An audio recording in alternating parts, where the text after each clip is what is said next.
नमस्कार. श्री स्वामी समर्थ. आज आपण मालोजी राजे व श्री स्वामी समर्थ महाराज यांच्यामध्ये घडलेला एक प्रसंग पाहणार आहोत. स्वामी महाराजांसाठी सर्व सारखेच होते, मग तो राजा असो व रंक. हेच आपण ह्या प्रसंगातून किंवा कथेतून जाणून घेणार आहोत. चला तर मग आपण कथेला सुरुवात करूयात. एकदा स्वामी समर्थांच्या दर्शनासाठी अक्कलकोटचे महाराज मालोजीराजे हत्तीवर बसून आले होते.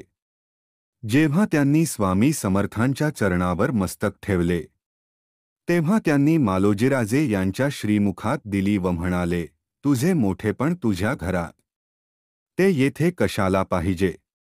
आम्ही असे राजे पुष्कळ बनवतो. तेव्हापासून मालोजी राजे स्वामी समर्थांच्या दर्शनाला पायीच येत असत.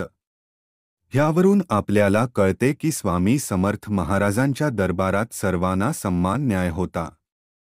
मग हत्तीवर बसून आलेला राजापेक्षा त्यांना पायी येणार साधा त्यांचा भक्त जास्त प्रिय होता. बोला श्री स्वामी समर्थ.